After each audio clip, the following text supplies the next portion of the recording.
الحمد لله نحمده ونستعينه ونستغفره ونؤمن به ونتوكل عليه ونعوذ بالله من شرور أنفسنا ومن سيئات أعمالنا من يهده الله فلا مضل له ومن يضلله فلا هادي له ونشهد أن لا إله إلا الله وحده لا شريك له ونشهد أن سيدنا وسندنا ومولانا محمدا عبده ورسوله صلى الله تعالى عليه وعلى آله وأصحابه أجمعين أما بعد فأعوذ بالله من الشيطان الرجيم بسم الله الرحمن الرحيم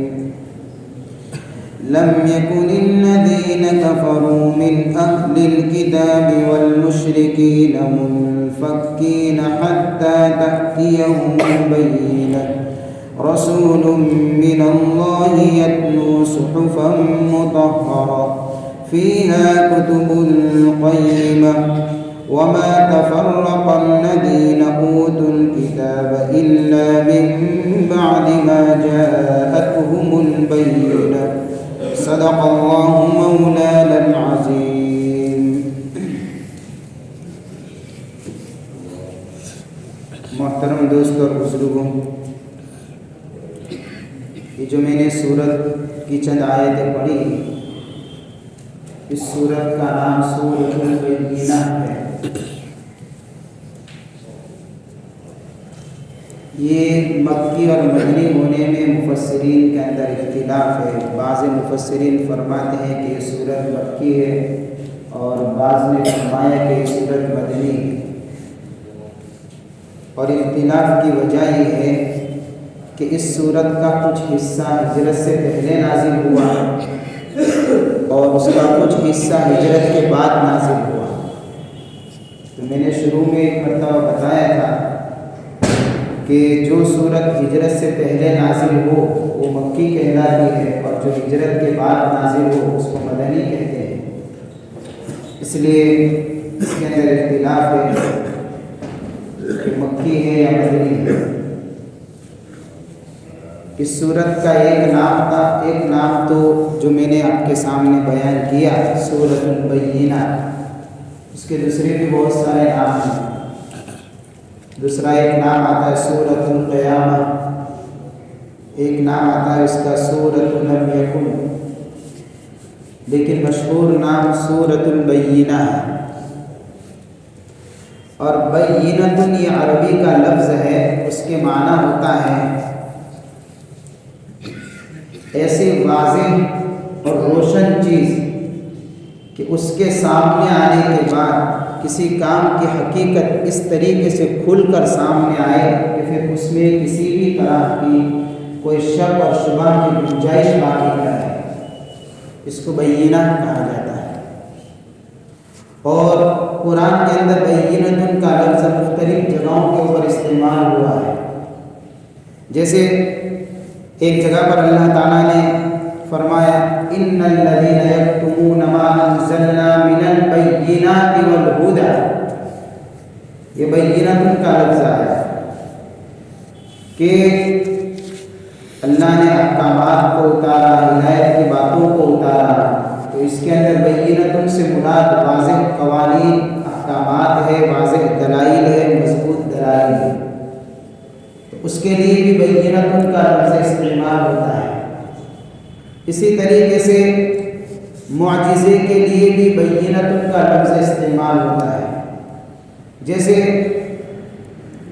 حضرت عیسیٰ علیہ السلام کے واقعے میں ایک جگہ پر اللہ نے فرمایا قد جئتکم ببینۃ من ربکم، کہ حضرت عیسیٰ علیہ السلام نے اپنی قوم سے کہا کہ میں تمہارے پاس تمہارے رب کی طرف سے واضح نشانی لے کر آیا ہوں۔ تو بینۃ کا لفظ واضح نشانی بطور معجزے کے استعمال ہوا ہے۔ تو معجزے کے لیے بھی، کیونکہ معجزہ بھی ایک ایسی چیز ہوتی ہے کہ جس کے سامنے آنے کے بعد نبی کی نبوت کے اوپر گویا کہ ایک طرح کی دلیل ثابت ہو جاتی ہے چیز۔